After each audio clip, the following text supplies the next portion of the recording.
misal kita bikin penilaian atau tes seperti itu, berapa minimal prinsip yang harus digunakan untuk tes, untuk membuat soal minimalnya? Nah, jadi ketika kalian membuat tes itu kan tergantung ya tesnya. Jadi melihat juga dengan kontennya, apa saja yang sudah kalian ajarkan.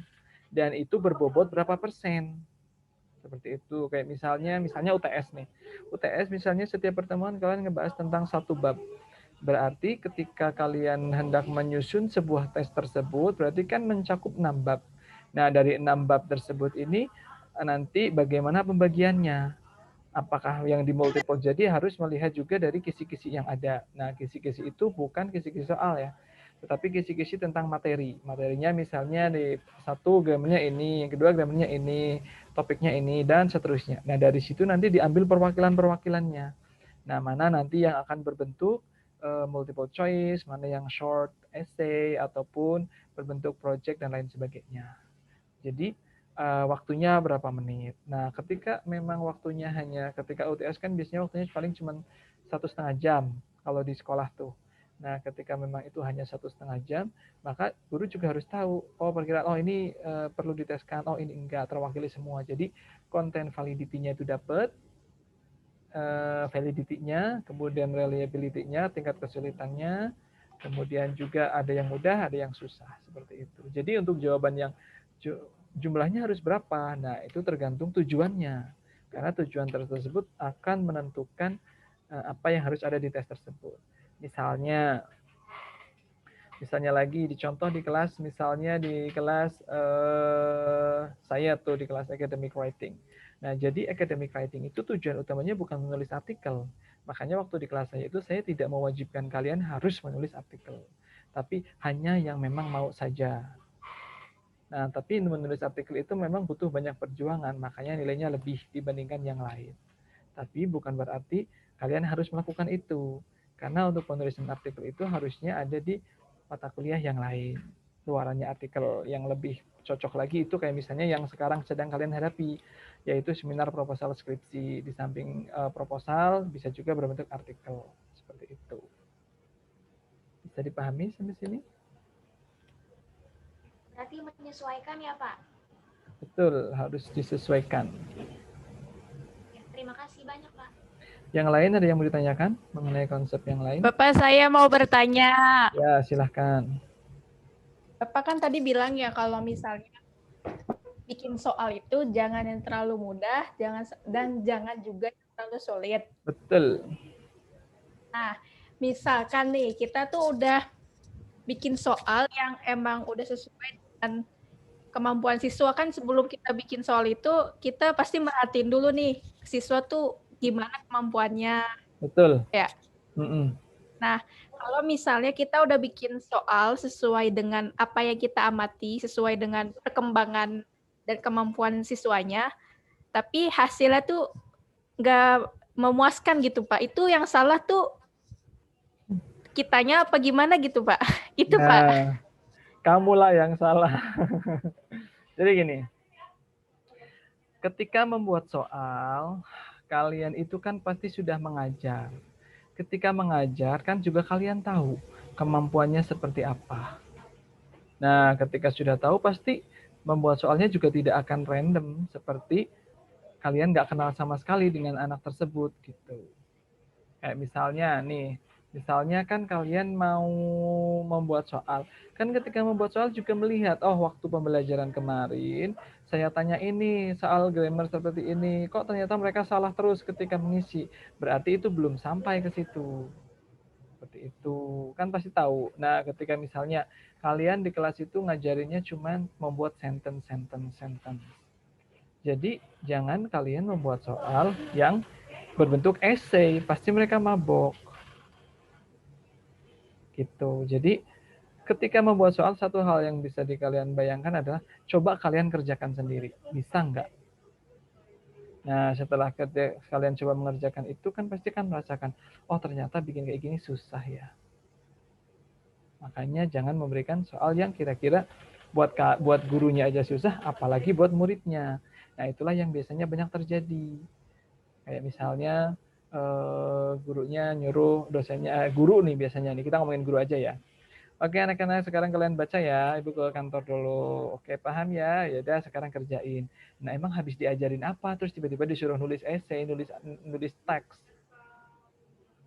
Emangnya muridnya dukun? Kan bukan. Jadi harus dicek, oh ini tadi misalnya masuk ke kelas, nah ini yang harus kalian pelajari di mata kuliah Lesson Planning and Classroom Innovation. Jadi tahap-tahapnya tuh bersesuaian dari indikator pencapaian perkuliahan pembelajaran pada hari itu nanti bisa dicek melalui asesmennya seperti itu.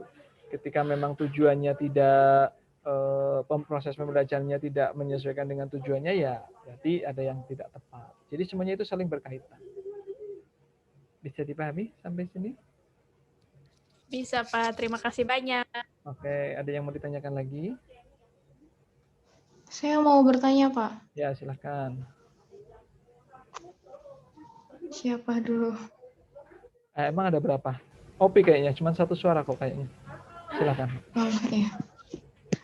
Kan tadi kan ada berbagai prinsip, Pak. Kalau misalnya di di satu semester kan pasti language assessment-nya kan banyak. Nah, kita tuh bisa nggak, Pak, pakai semuanya? Atau lebih baiknya tergantung apa yang sudah kita ajarkan saja, Pak?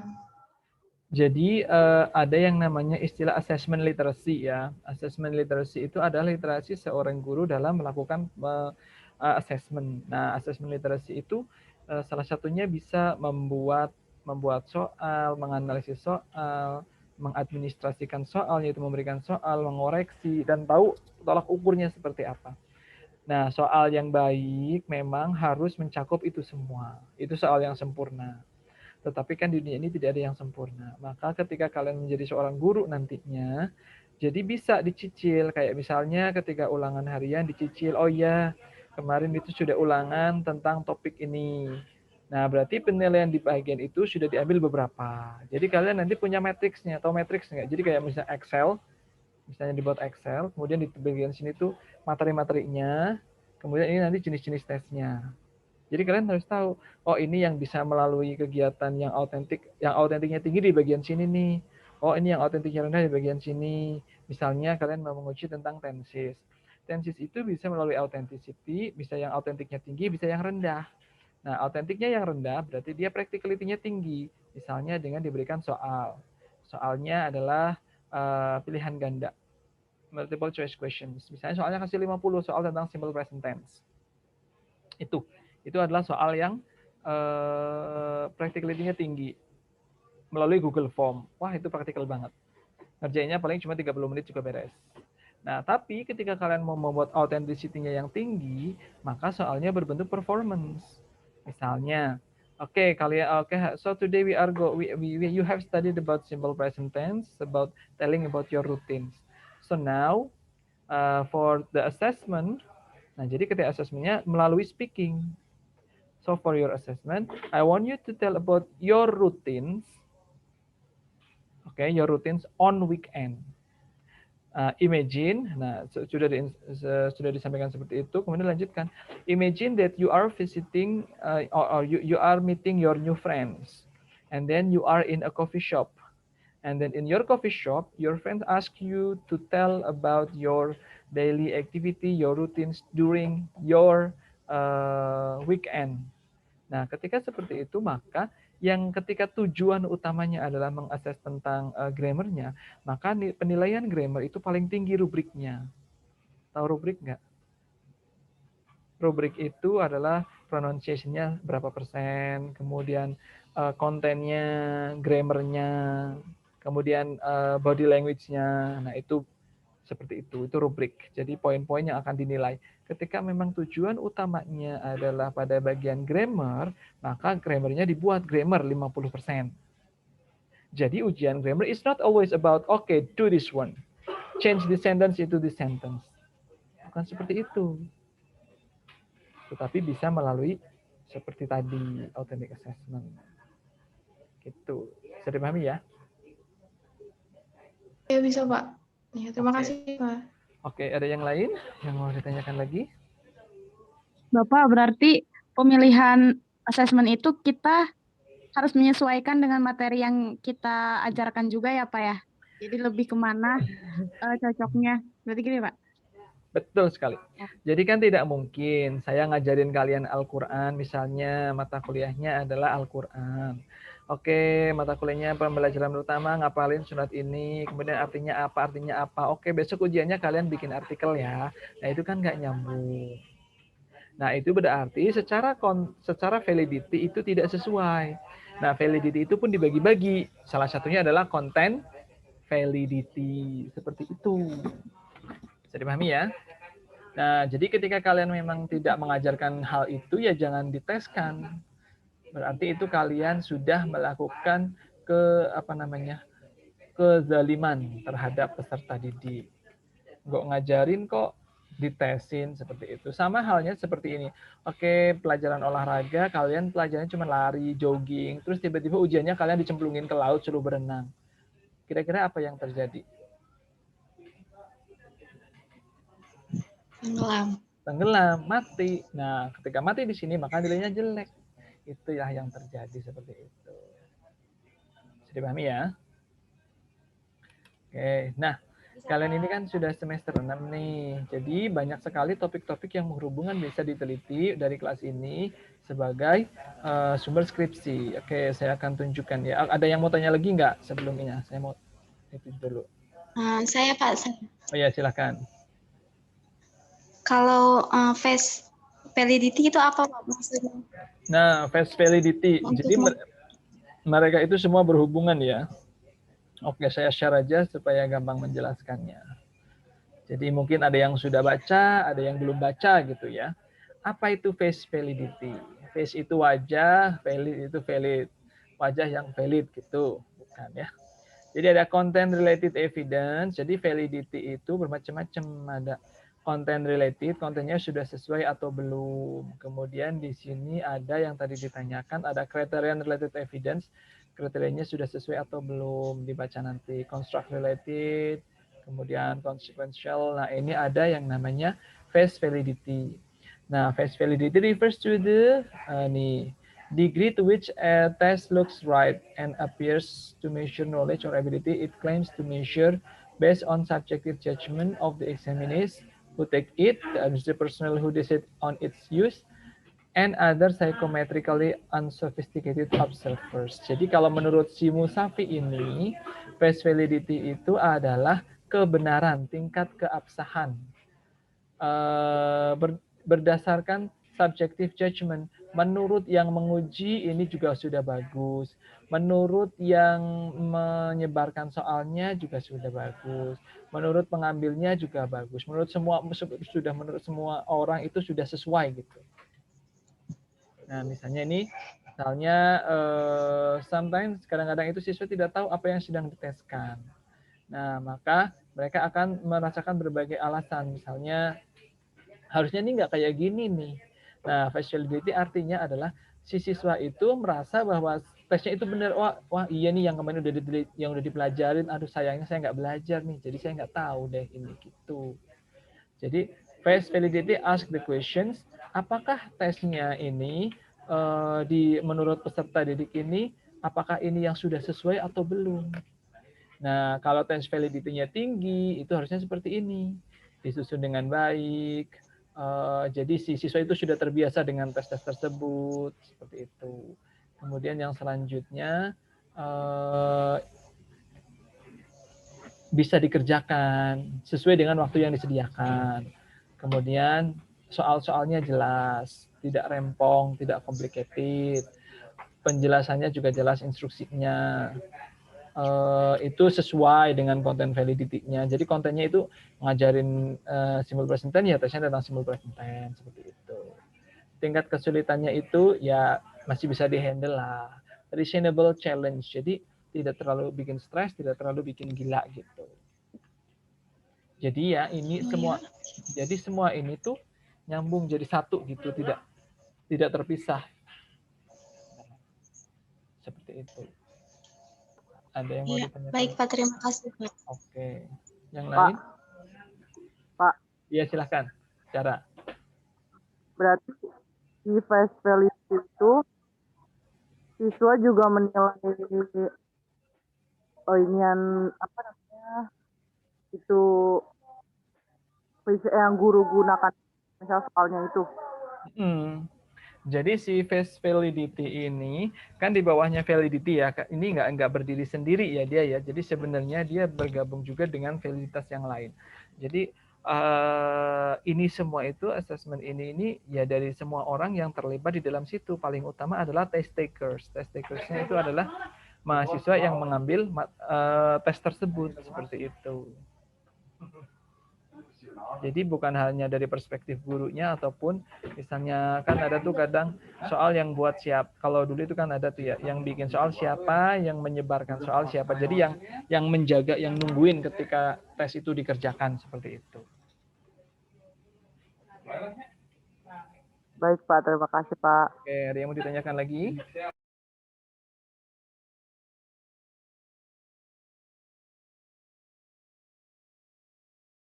Yang lain silakan.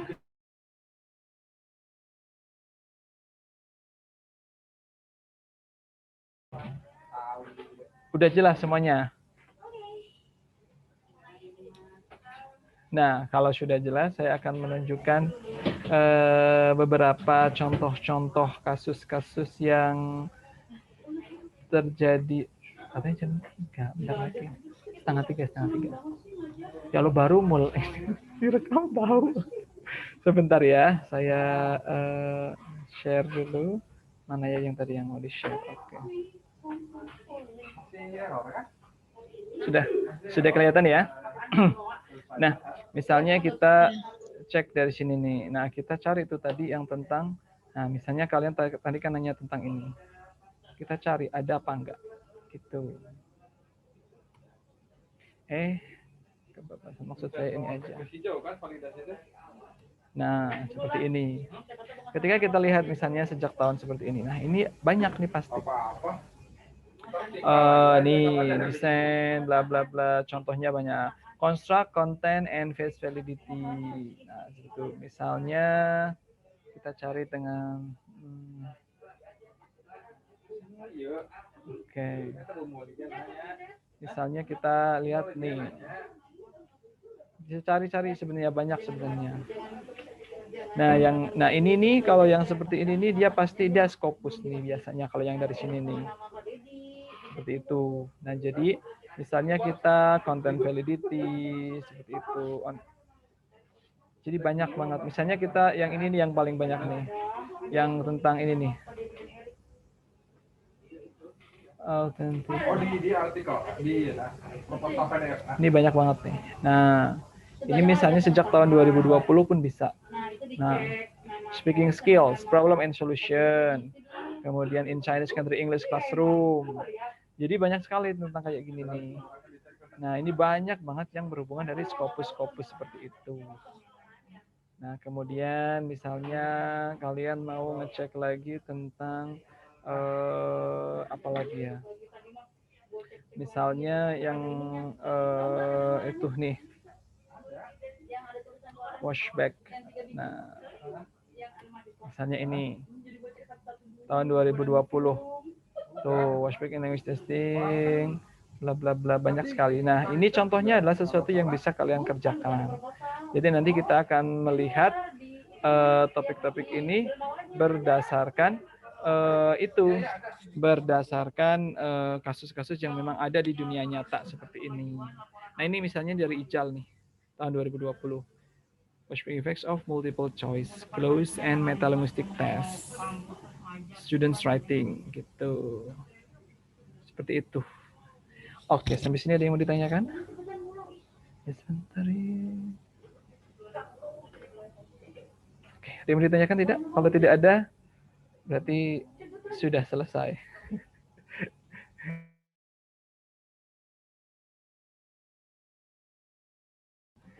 Ada yang mau ditanyakan tidak?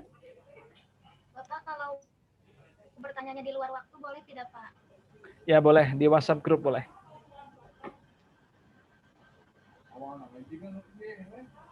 Nah, jadi nanti nih kalian nih ya, kalian itu kan sudah oke, kalau sudah nih Kalian itu AKM itu merupakan pengganti dari ujian nasional yang di mana peserta didik itu akan dipilih secara random untuk menentukan sejauh mana pencapaian peserta didik di sekolah tersebut.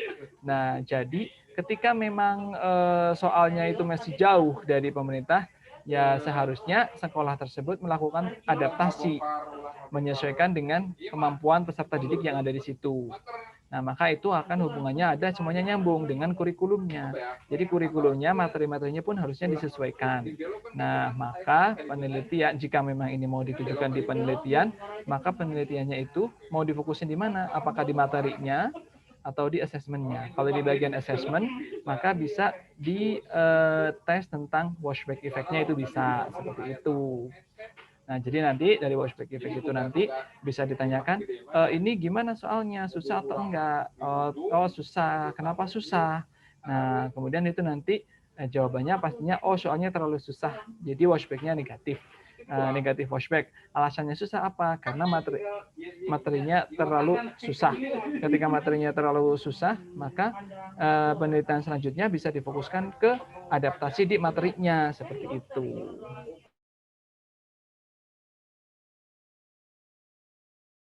Apakah bisa dipahami sampai sini? Terima kasih banyak, Pak. Gimana? Nggak kedengaran? Sudah, Pak.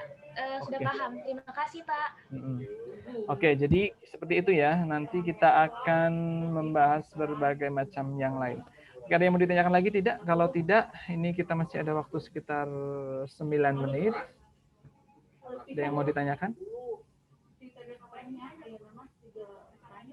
Pak, saya Pak. Ya, silakan Dian. Tadi kan yang Bapak ngasih contohnya terkait pulpen ya Pak.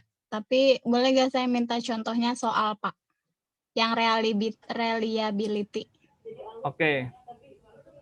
Contoh reliability itu seperti ini. Kalian tes TOEFL. Tes TOEFL itu soalnya tes TOEFL itu kan levelnya sama.